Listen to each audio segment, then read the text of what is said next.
भागवत को गिरफ्तार करने का केंद्र से आया ऑर्डर। एक अफसर के दावे से मच गया हड़कंप। मुस्लिम अफसर ने बचाने के लिए लड़ाई लड़ी।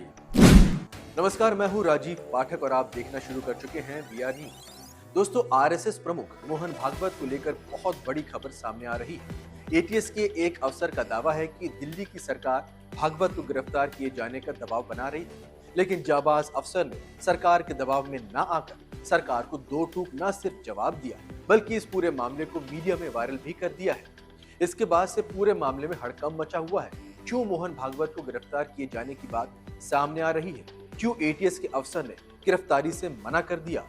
ये सब कुछ हम आपको आगे अपनी इस रिपोर्ट में बताएंगे। साथ ही इस पर भी चर्चा करेंगे कि कैसे मोहन भागवत को एक बड़े केस में जोड़ने की साजिश हो रही थी। दोस्तों, बात शुरू करें इससे पहले थोड़ा सा क्रोनोलॉजी को समझते हैं। 29 सितंबर 2008 को मालेगांव के भीकू चौक में, जो कि एक मुस्लिम बहुल इलाका है, वहां शाम 9:30 बजे एक जोरदार धमाका हुआ। ये धमाका एक एलएमएल फ्रीडम मोटरसाइकिल बाइक में हुआ, जिसमें बम रखा गया था। इस हादसे में 6 लोगों की जान चली गई और 101 लोग घायल हो गए थे। मरने वालों में फरहीन शेख, शेख मुस्ताफ यूसुफ, शेख रफीक मुस्ताफ, इरफान जियाउल खान, सैयद अजहर और हारून शाह शामिल थे। इस घटना ने पूरे देश में सनसनी फैला दी। शुरुआत में इसे इस्लामिक आतंकवाद से जोड़ के देखा गया, लेकिन जल्द ही जांच की दिशा बदल गई और यहीं से शुरू हुआ एक ऐसा षड्यंत्र जिसने न सिर्फ निर्दोष लोगों को जेल की सलाखों के पीछे पहुंचाया, बल्कि हिंदू संगठनों को बदनाम करने की साजिश भी रची। मालेगांव ब्लास्ट की जांच शुरू हुई तो महाराष्ट्र एटीएस ने कमान संभाली। एटीएस ने साध्वी प्रज्ञा सिंह ठाकुर को मुख्य आरोपी बनाया। दावा किया गया कि जिस मोटरसाइकिल में धमाका हुआ वो उनके नाम पर रजिस्टर्ड थी। इसके बाद lieutenant colonel Prasad Purohit, retired major Ramesh Upadhyay, Sameer Kulkarni, Ajay Rahirkar, Sudhakar Chaturvedi और सुधाकर द्विवेदी को भी गिरफ्तार किया गया। एटीएस ने कहा कि ये सभी लोग अभिनव भारत नाम के एक दक्षिणपंथी संगठन से जुड़े हुए थे, जिसका मकसद कथित तौर पर इस्लामिक आतंकवाद का जवाब देना है और हिंदू राष्ट्र की स्थापना करना था। 2010 में तत्कालीन गृह मंत्री पी चिदंबरम ने भगवा आतंकवाद शब्द का इस्तेमाल किया। ये शब्द उस समय की यूपीए सरकार के लिए हथियार बन गया, जिसके जरिए आरएसएस और हिंदू संगठनों को निशाना बनाया गया। एटीएस ने दावा किया कि कर्नल पुरोहित ने कश्मीर से आरडीएक्स लाकर बम बनाया था, लेकिन क्या यह दावा सच था? क्या ये एक सुनियोजित साजिश थी? आइए अब उस सनसनीखेज खुलासे की बात करते हैं जिसने इस पूरे मामले की पोल खोल दी। आपको बता दें कि हिंदुस्तान लाइव ने एक खबर अपनी वेबसाइट पर प्रकाशित की है। खबर देखिए, खबर मौजूद है। खबर में साफ तौर पर लिखा है, मालेगांव केस में आरएसएस प्रमुख मोहन भागवत को पकड़ने का दबाव था, पूर्व एटीएस अफसर का दावा। आपको बता दें कि खबर की हेडलाइन से साफ साफ पता चलता है कि मोहन भागवत को पकड़ने के लिए मौजूदा सरकार ने पूरा प्लान तैयार किया हुआ था। हिंदुस्तान लाइव की खबर के मुताबिक मालेगांव ब्लास्ट की जांच में शामिल रहे पूर्व एटीएस अधिकारी महबूब मुजावर ने हाल ही में एक चौंकाने वाला दावा किया है। उन्होंने कहा कि उन पर आरएसएस प्रमुख मोहन भागवत को गिरफ्तार करने का दबाव बनाया गया था।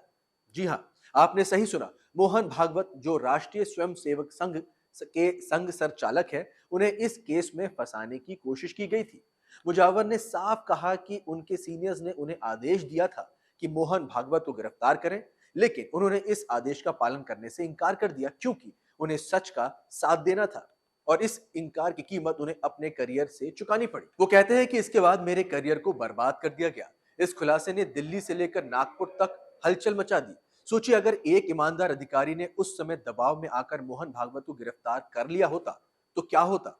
आरएसएस जैसे संगठन को आतंकवादी संगठन घोषित करने की साजिश कामयाब हो जाती, लेकिन मुजावर जैसे सच्चे लोग ही थे जिन्होंने इस साजिश को नाकाम कर दिया। आपको बता दें कि 17 साल की लंबी कानूनी लड़ाई के बाद 31 जुलाई 2025 को मुंबई की विशेष एनआईए कोर्ट ने मालेगांव ब्लास्ट केस में बड़ा फैसला सुनाया। जज ए.के. लाहोटी ने साध्वी प्रज्ञा ठाकुर, लेफ्टिनेंट कर्नल प्रसाद पुरोहित, रमेश उपाध्याय, समीर कुलकर्णी, अजय रहीकर, सुधाकर चतुर्वेदी और सुधाकर द्विवेदी को बरी कर दिया। कोर्ट ने साफ कहा कि अभियोजन पक्ष अपने दावों को साबित करने में नाकाम रहा। ना तो ये साबित हो सका कि जिस बाइक में धमाका हुआ वो साध्वी प्रज्ञा की थी, और ना ही ये साबित हो सका कि कर्नल पुरोहित ने आरडीएक्स लाकर बम बनाया था। कोर्ट ने एटीएस और एनआईए की चार्जशीट में कई विसंगतियां भी पाई। जज ने कहा, आतंकवाद का कोई धर्म नहीं होता, शक के आधार पर किसी को सजा नहीं दी जा सकती। कोर्ट ने यह भी रेखांकित किया कि घटनास्थल से फिंगरप्रिंट नहीं लिए गए, सबूतों में गड़बड़ी थी और कई गवाह अपने बयानों से मुकर गए। कुछ 323 गवाहों से पूछताछ की गई, जिसमें से कि 34 अपने बयानों से ही पलट गए। कोर्ट ने माना कि जांच में कई खामियां थी, जिसके चलते आरोपियों के खिलाफ कोई ठोस सबूत नहीं मिले। आपको बता दें कि इस फैसले के बाद साध्वी प्रज्ञा ने कोर्ट में अपनी बात रखी। उन्होंने कहा कि 2008 में मेरी गिरफ्तारी के बाद मेरा जीवन बर्बाद हो गया। मुझे 3rd डिग्री दी गई, मेरे हाथ पैर तोड़ दिए गए। अगर मैं सन्यासी ना होती तो शायद आज जिंदा ना होती। ये केस मैंने नहीं बल्कि भगवान ने लड़ा था। साध्वी ने यह भी खुलासा किया कि कुछ पुलिस अधिकारियों ने सरकार के इशारे पर उनका एनकाउंटर करने की योजना बनाई थी, लेकिन शिवसेना प्रमुख बाल ठाकरे के समर्थन ने उन्हें बचा लिया।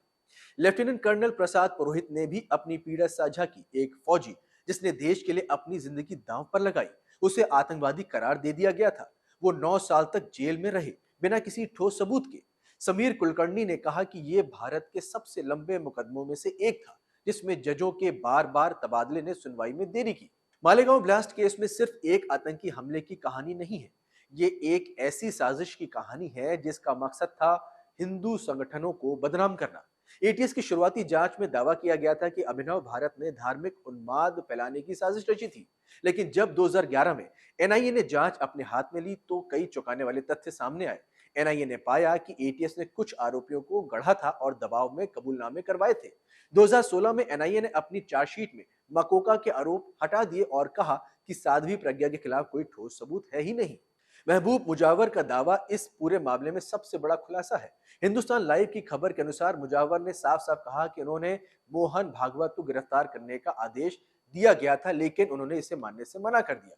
यह आदेश उस समय की यूपीए सरकार के दबाव में दिया गया था। उस समय केंद्र में मनमोहन सिंह की सरकार थी और सोनिया गांधी यूपीए की चेयरपर्सन थी।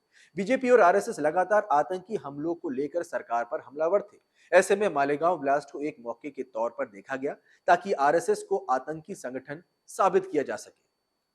मुजावर के खुलासे पर एक्स के एक यूजर ने गुस्सा जाहिर किया। एक यूजर ने लिखा कि कांग्रेस इस हद तक गिर गई थी कि हिंदुओं को बदनाम करने के लिए ऐसी साजिश रची गई। एक अन्य यूजर ने कहा, मुजावर जैसे सच्चे लोग ही देश की शान है। आपको बता दें कि मालेगांव ब्लास्ट में 6 लोगों की जान गई और 101 लोग घायल हो गए थे। पीड़ितों के परिवारों ने इसे न्याय की लंबी लड़ाई करार दिया। एक पीड़ित ने परिजन निसार अहमद ने कहा, 16 साल तक मुकदमा चला, लेकिन प्रभावशाली लोगों के खिलाफ कार्रवाई में देरी हुई। लेकिन सवाल यह है कि असली गुनहगार कौन है? कोर्ट ने यह साफ कर दिया कि साध्वी प्रज्ञा और अन्य आरोपियों के खिलाफ कोई भी सबूत नहीं है, लेकिन 2 लोग संदीप डांगे और राम कल सांगरा अभी भी वांटेड हैं। एटीएस ने दावा किया था कि इन्हीं दोनों ने बाइक में बम रखा था, लेकिन मुजावर ने यह भी कहा कि इन दोनों को 2008 में ही एटीएस ने भोपाल से पकड़ा था और दिसंबर 2008 में उनकी हत्या कर दी गई। अगर ये सच है तो ये सवाल और बड़ा हो जाता है कि आखिर सच को दबाने की कोशिश किसने की। आपको बता दें कि अभी मालेगांव ब्लास्ट केस में कई सच्चाइयां सामने आने बाकी हैं, मगर एक बात साफ है कि मुजावर ने न सिर्फ किसी गलत दबाव में आकर कोई गलत काम किया, बल्कि हक और न्याय के लिए अपनी नौकरी तक को कुर्बान कर दिया। हमें ऐसे मुजावर पर देश के हमें ऐसे मुजावर जो देश और राष्ट्र के लिए हमेशा तैयार खड़े रहते हैं, उन पर गर्व करना चाहिए। पूरे मामले में आपका क्या मानना है? मुजावर का फैसला सही था क्या? अगर मुजावर ने सही फैसला नहीं लिया होता तो आरएसएस को मालेगांव ब्लास्ट केस से जोड़ दिया जाता? अपनी राय हमें कमेंट के रूप में शेयर कर सकते हैं। खबर सच्ची और अच्छी लगी हो तो लाइक और शेयर भी करें, और हमारे चैनल पर नए हैं तो सब्सक्राइब और ज्वाइन भी जरूर करें। राष्ट्रवादी खबरों के लिए देखते रहिए बीआर न्यूज।